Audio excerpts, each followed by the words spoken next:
आइए सुनते हैं विकी रॉबिन जो डोमिंगेस की ये किताब योर मनी और योर लाइफ। अध्याय 1 परिचय।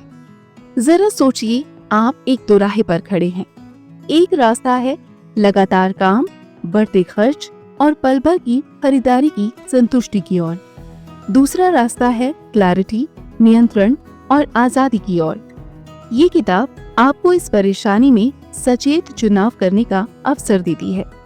ये किताब सिर्फ पैसे बचाने की नहीं है, ये अपनी जिंदगी की दिशा वापस पाने की है। लेखक 9 आसान स्टेप्स के जरिए आपको ये समझाते हैं कि कैसे आप अपने पुराने पैसों से जुड़े विचारों को चुनौती दें, हर खर्च को समझें और धीरे धीरे फाइनेंशियल फ्रीडम हासिल करें। वो स्थिति जहां आपके निवेश से हुई आमदनी आपकी जरूरतों को पूरा कर सके।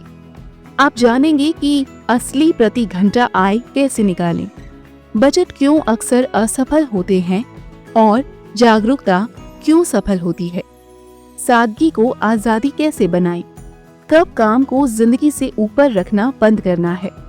लेखक कहते हैं कि पैसा वो चीज है जिसके लिए हम अपनी जीवन ऊर्जा का व्यापार करते हैं। आपकी वित्तीय यात्रा यहीं से शुरू होती है। अध्याय 2 मनी ट्रैप से बाहर निकलना। ज्यादातर लोग एक ऐसे चक्र में फंसे हुए हैं, मेहनत से काम करना, पैसा कमाना, उसे बिना जरूरत की चीजों पर खर्च करना और फिर यही सब दोहराना। ये चक्र केवल थकाऊ नहीं है, बल्कि एक जाल है। सच्चाई ये है कि हम अक्सर अपनी सबसे कीमती चीज, अपनी जीवन की ऊर्जा को पैसे के लिए बदल देते हैं और फिर उसे पल भर के सुख या सामाजिक अपेक्षाओं पर खर्च कर देते हैं। लेखक एक चुनौतीपूर्ण सवाल उठाते हैं।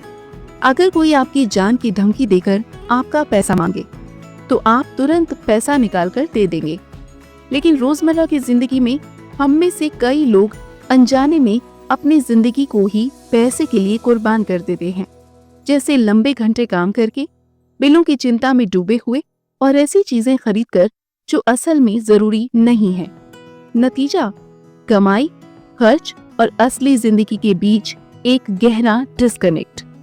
ये समस्या सिर्फ पर्सनल आदतों की नहीं, बल्कि सामाजिक सोच की भी है। हमें शुरू से ये सिखाया जाता है कि सफलता का मतलब है ज्यादा उपभोग, यानी ओवर कंजम्पशन। एड्स हमारी इच्छाओं को नियंत्रित करते हैं और कर्ज लेना आम बात बन गया है। अमेरिका में औसत क्रेडिट कार्ड कर्ज $6,000 से ज्यादा है और 60% से अधिक लोग महीने की आखिरी तारीख तक तनख्वाह पर निर्भर हैं, चाहे उनकी आय कुछ भी हो।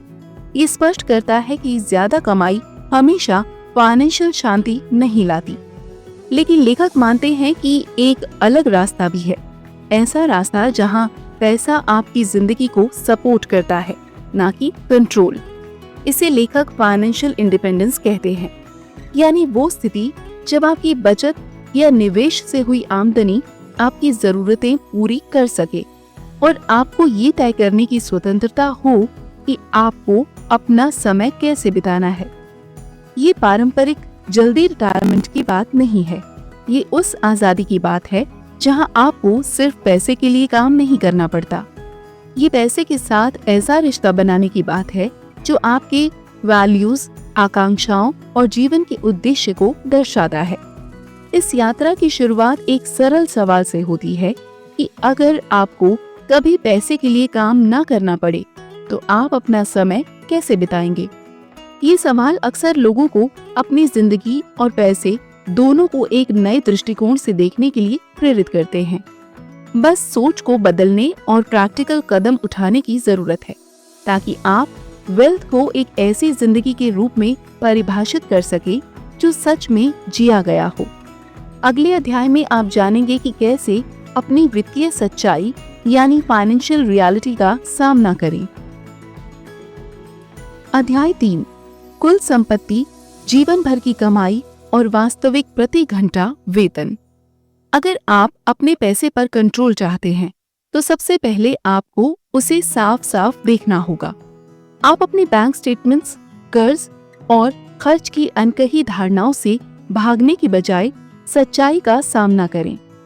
वित्तीय स्पष्टता यानी फाइनेंशियल क्लैरिटी तब शुरू होती है जब आप समझते हैं कि आप कहाँ हैं, वहाँ कैसे पहुँचे और पैसे के साथ आपका असली रिश्ता क्या है। और ये सब शुरू होता है नंबर्स से, भावनाओं से नहीं। एक पहला कदम है अपनी जीवन भर की कमाई को जानना। अब तक आपने जितना भी पैसा कमाया है उसका अंदाजा लगाइए। इसमें सैलरी, कैश, बोनस, गिफ्ट्स और कोई भी अतिरिक्त आमदनी शामिल करें, यहाँ तक कि वो इनाम भी जो आपने स्कूल में जीता था। अक्सर लोग चौंक जाते हैं कि उन्होंने जीवन में कितना कमाया है, खासकर जब उनके पास दिखाने को बहुत कम होता है। ये आंकड़ा जजमेंट के लिए नहीं है, बल्कि जागरूकता के लिए है। 2. अब अपनी कुल संपत्ति यानी नेट वर्थ का पता लगाइए। ये आपकी कुल एसेट्स से आपकी कुल लायबिलिटीज को घटाकर निकाला जाता है। एसेट्स में वो सब आता है जिसकी कोई कीमत है, जैसे कैश, चेकिंग और सेविंग अकाउंट्स, निवेश यानी इन्वेस्टमेंट्स, प्रॉपर्टी और यहाँ तक कि फर्नीचर या इलेक्ट्रॉनिक्स जैसी टिकाऊ चीजें। लायबिलिटीज में क्रेडिट कार्ड का कर्ज, स्टूडेंट लोन, होम लोन या बाकी कोई बकाया बिल शामिल है। जब आप लायबिलिटीज को एसेट से घटाएंगे तब आपको अपनी कुल संपत्ति मिलेगी। ये पॉजिटिव या नेगेटिव हो सकती है, लेकिन अब कम से कम आपको हकीकत का पता चल गया है। 3. तीसरा कदम है आपका वास्तविक प्रति घंटा वेतन जानना। आपकी सैलरी जो कहती है वो एक बात है, लेकिन आपकी असली कमाई उससे बहुत कम हो सकती है। इसका सही अनुमान लगाने के लिए आपको अपनी नौकरी से जुड़ी सभी छिपी हुई लागतों को जोड़ना होगा। इसमें सिर्फ काम के घंटे नहीं, बल्कि सफर, कपड़े खरीदना, काम की थकान से उबरना और वो खर्चीली आदतें भी शामिल हैं जो आपने तनाव कम करने के लिए अपनाई हैं। इसके बाद अपने साप्ताहिक वेतन से उन सभी नौकरी संबंधी खर्चों को घटाएं, जैसे पेट्रोल, परिवहन, ऑफिस के कपड़े, बाहर का खाना, कॉफी या चाइल्ड केयर। जो बचता है उसे कुल घंटों से भाग दें। यही है आपका असली प्रति घंटा वेतन। ये जानकर कई लोगों को झटका लगता है, क्योंकि उन्हें समझ आता है कि वे अपनी जीवन की ऊर्जा को बहुत कम कीमत पर बेच रहे हैं। जब आपको ये संख्या पता चल जाती है तब हर खरीदारी एक सौदा बन जाती है।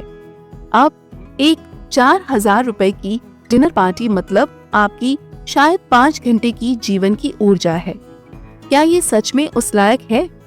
ये जागरूकता गिल्ट नहीं, बल्कि समझदारी से फैसले लेने की प्रेरणा देती है। अपने आंकड़ों का सामना करने से आपको शक्ति मिलती है। ये शर्म की नहीं, बल्कि चॉइस की बात है। सच्चाई को साफ साफ देखकर आप एक ऐसा भविष्य बना सकते हैं जो इरादों पर आधारित हो, आदतों पर नहीं। अगले अध्याय में आप जानेंगे कि कैसे हर खर्चे को ट्रैक किया जाए और अपने पैसों के फैसले उन चीजों के साथ जोड़े जाएं जो सच में आपके लिए मायने रखती हैं। अध्याय 4, अपने मूल्यों के अनुसार खर्च करें।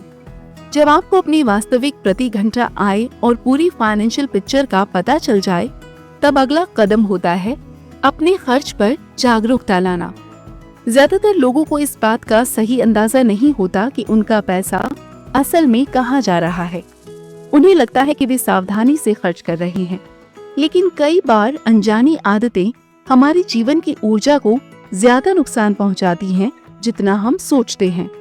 यही वजह है कि सटीक खर्च को ट्रैक करना, ना कि सख्त बजट बनाना, सच्चे फाइनेंशियल रिजल्ट्स की जड़ है। बजट अक्सर सख्त डाइट की तरह होते हैं। वे थोड़े समय के लिए तो काम करते हैं, लेकिन लंबे समय तक टिक नहीं पाते, क्योंकि वे हमारी मूल आदतों और मानसिकता को नहीं बदलते। लक्ष्य ये नहीं है कि पैसे को सीमाओं में बांध दिया जाए, बल्कि ये समझा जाए कि आपका पैसा आपके जीवन में कैसे खर्च हो रहा है। और इसकी शुरुआत होती है हर एक खर्च को ट्रैक करने से। सीधे शुरुआत करें। एक पूरे महीने तक अपने हर खर्च को लिखें, चाहे वो बिजली का बिल हो, कॉफी का कप हो या कोई सब्सक्रिप्शन। सब कुछ नोट करें। इसके लिए आप कोई नोटबुक, स्प्रेडशीट या मोबाइल ऐप का इस्तेमाल कर सकते हैं, जो भी आपके लिए सुविधाजनक हो। सिर्फ ट्रैकिंग की आदत आपको धीरे धीरे अधिक जागरूक बना देगी। कुछ ही समय में आप खर्च के पैटर्न को पहचानने लगेंगे। जैसे बार बार बाहर खाना, अचानक की गई खरीदारी या ऐसे सब्सक्रिप्शन जो अब उपयोग में नहीं है। इसके बाद अपने खर्च को ऐसी कैटेगरीज में बांटें जो आपके जीवन के हिसाब से हों। केवल खाना या ट्रैवल जैसे सामान्य टैग लगाने से बचें। उदाहरण के लिए, तनाव में बाहर खाना, दोस्तों के साथ कॉफी या बिना प्लान के शॉपिंग। ये श्रेणियां आपको दिखाएंगी कि आपका खर्च आपके भावनात्मक डिसीजन से कैसे जुड़ा है। इस स्तर की क्लैरिटी से आपको ये समझने में मदद मिलेगी कि किसी खर्च को करने के लिए आपको कितनी ऊर्जा लगानी पड़ी। अब हर श्रेणी में खर्च की गई राशि को अपनी वास्तविक प्रति घंटा आय से विभाजित करें। उदाहरण के लिए, अगर आपने 1200 रुपए रेस्टोरेंट पर खर्च किए और आपकी प्रति घंटा आय 150 रुपए है, तो आपने 8 घंटे की ऊर्जा खर्च की। क्या ये वास्तव में उस लायक था? कुछ खर्च संतोष देंगे और कुछ आपको बाद में व्यर्थ लग सकते हैं। ये अभ्यास गिल्ट का नहीं बल्कि स्पष्टता और चॉइस का है। समय के साथ ये प्रक्रिया केवल आंकड़े इकट्ठे करने से बढ़कर आत्म खोज का रूप ले लेती है। आप ये देखना शुरू करेंगे कि आप कैसे खर्च करते हैं और आपके वैल्यूज क्या हैं। आप उन खर्चों को भी पहचानेंगे जो आपकी आदतों, बोरियत या सामाजिक दबाव के कारण हो रहे हैं, न कि आपकी असली जरूरतों के कारण। यही वो जगह है जहां से आप अपना नियंत्रण वापस पाते हैं, किसी सख्ती से नहीं बल्कि समझदारी से। अगले अध्याय में आप जानेंगे कि अपने खर्चों का मूल्यांकन कैसे करें और किस तरह आप अपने खर्चों को समझदारी से घटा सकते हैं। अध्याय 5, कम खर्च करके अधिक संतोष पाना। जब आपने अपने खर्च को ट्रैक कर लिया हो और उसे अपने जीवन की ऊर्जा यानी लाइफ एनर्जी के आधार पर परखा हो, तो अगला कदम ये नहीं है कि हर खर्च को अचानक काट दें, बल्कि ये तय करना है कि क्या जरूरी है और क्या नहीं। सादगी का मतलब तंगी या अभाव नहीं होता। इसका मतलब होता है सोच समझकर खर्च करना। ये चुनने की कला है कि क्या सच में आपके जीवन को वैल्यू देता है और क्या सिर्फ आदत या दबाव में किया गया खर्च है। लक्ष्य ये नहीं है कि आप सिर्फ पैसे बचाएं, बल्कि ये है कि आप समझदारी से जिएं। लेखक बताते हैं कि सादा जीवन शैली का मतलब कंजूस होना नहीं है, बल्कि संसाधनों का समझदारी से उपयोग करना है। ये संतोष को ज्यादा और बर्बादी को कम से कम करने की कला है, चाहे वो पैसा हो, एनर्जी हो या समय। इतिहास के कई प्रभावशाली विचारकों जैसे सुकरात, बेंजामिन फ्रैंकलिन आदि ने सादगी को स्वतंत्रता का रास्ता बताया है। सादगी आपको उन चीजों की कद्र करना सिखाती है जो आपके पास पहले से हैं, बजाय इसके कि आप लगातार कुछ और पाने की दौड़ में लगे रहें। अब अपने पिछले अध्याय की खर्च श्रेणियों यानी स्पेंडिंग कैटेगरीज को देखें और 3 प्रश्न करें। 1, क्या इस खर्च से मुझे संतोष मिला? 2, अगर मुझे पैसे कमाने की जरूरत नहीं होती तो क्या मैं फिर भी इस पर खर्च करता? 3, क्या ये खर्च मेरे जीवन के उद्देश्य और वैल्यूज के अनुरूप है? ये सवाल आपको ये समझने में मदद करेंगे कि आपका खर्च उस जीवन को समर्थन दे रहा है जिसे आप जीना चाहते हैं या फिर वो उसे रोक रहा है। सादगी क्रिएटिविटी को भी प्रोत्साहित करती है। ये खुशियां छीनने के बजाय आपको नए ऑप्शंस खोजने के लिए प्रेरित करती है। क्या आप दोस्तों या पड़ोसियों के साथ संसाधन बांट सकते हैं? क्या आप ज्यादा घर पर खाना बना सकते हैं? क्या आप कम खर्च में मनोरंजन के तरीके खोज सकते हैं? अक्सर इन सवालों का जवाब हाँ होता है और इस तरह के निर्णयों से मिलने वाला संतोष जल्दबाजी में की खरीदारी की तुलना में कहीं अधिक टिकाऊ होता है। सादगी का अर्थ ये भी है कि आप मार्केटिंग और सामाजिक दबाव के प्रति सजग रहें। एड्स हमें ये महसूस कराते हैं कि हमारे पास कुछ कम है, जबकि सादगी हमें याद दिलाती है कि संतोष अंदर से आता है। बिना सोचे खरीदारी ना करें। मार्केटिंग ईमेल से बाहर निकलें। खरीदने से पहले थोड़ा रुकें और सोचें कि क्या ये जरूरत है या सिर्फ एक पल भर की इच्छा। इसका मतलब ये नहीं है कि आप कभी पैसा खर्च ना करें, बल्कि ये कि आप उसे समझदारी से खर्च करें। जो आपके पास है उसे पूरी तरह से उपयोग करें और अपग्रेड करने से पहले खुद से पूछें कि क्या इससे मेरी जिंदगी में वाकई कुछ सुधार होगा? सादगी जीवन में जगह बनाती है, जैसे शांति, बचत और स्वतंत्रता के लिए। जो पैसा आप खर्च नहीं करते वही आपके जीवन की ऊर्जा बनता है, और यही ऊर्जा एक दिन आपको उस स्थिति तक पहुंचा सकती है जहां आपको समय को पैसे के बदले बेचना ना पड़े।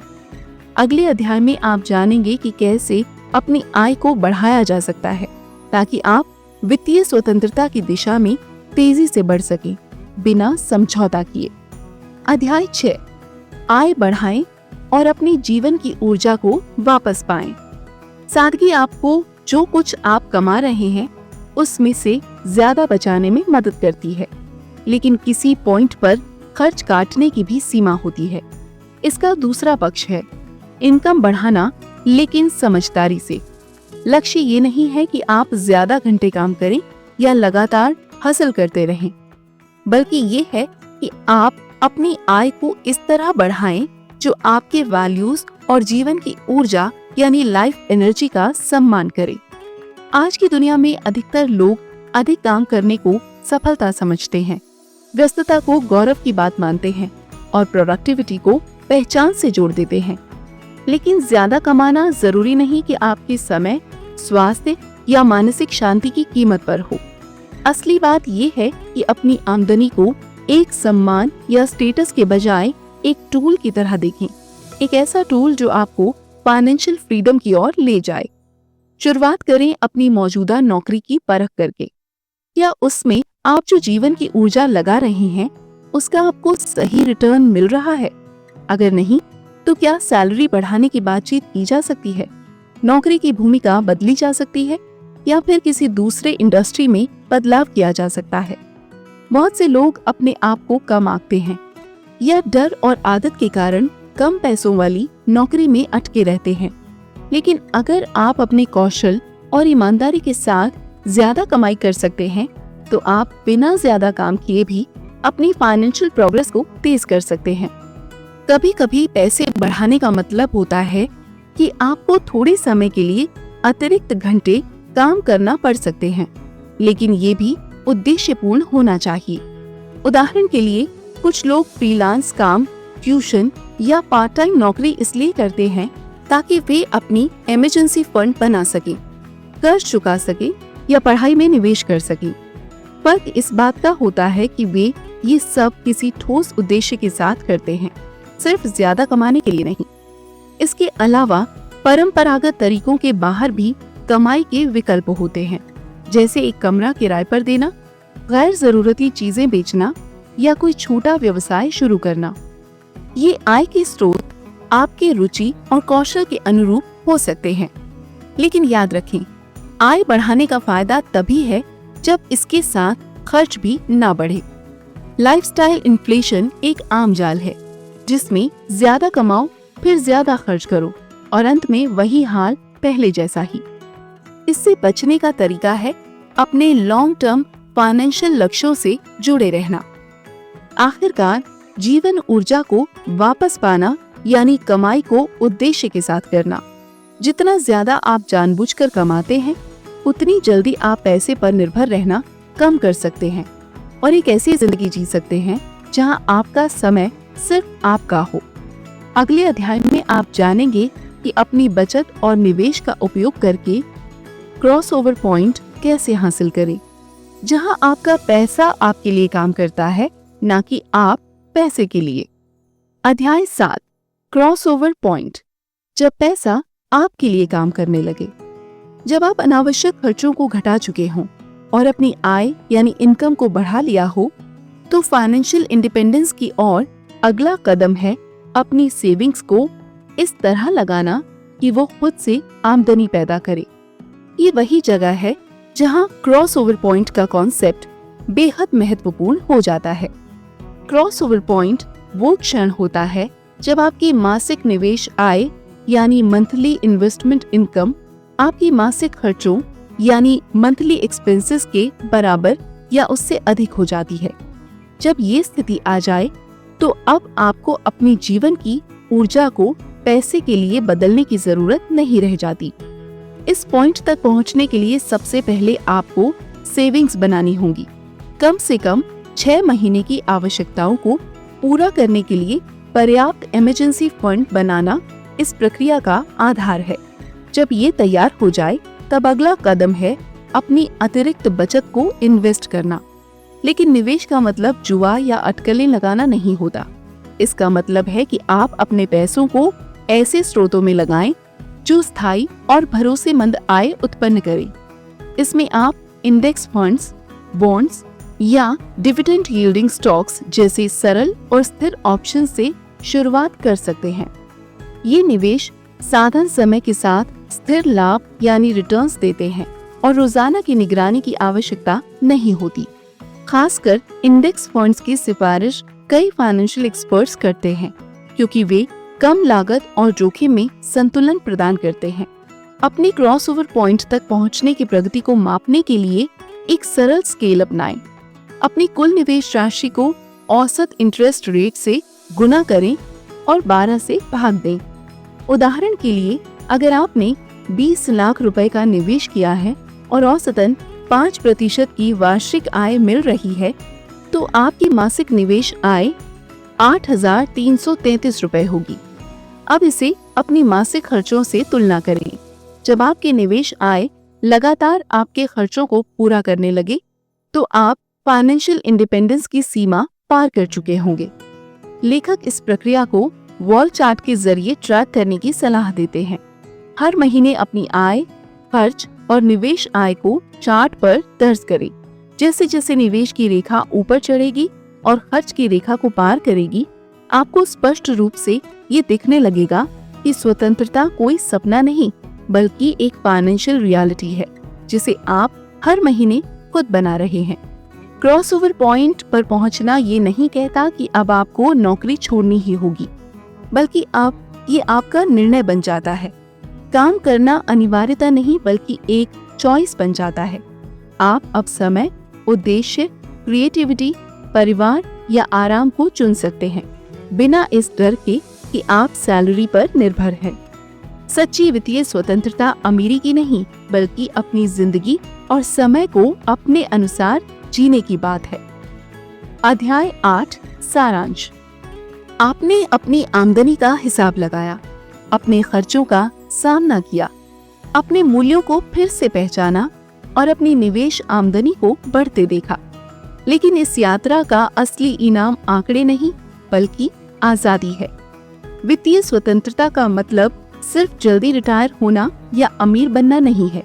इसका मतलब है चुनाव करने की ताकत, वो ताकत जिससे आप ना कह सकें उस नौकरी को जो आपकी आत्मा को थकाती है और हाँ कह सकें उन पलों को जो आपको सच्चा आनंद देते हैं, जैसे परिवार, क्रिएटिविटी या सिर्फ सुकून।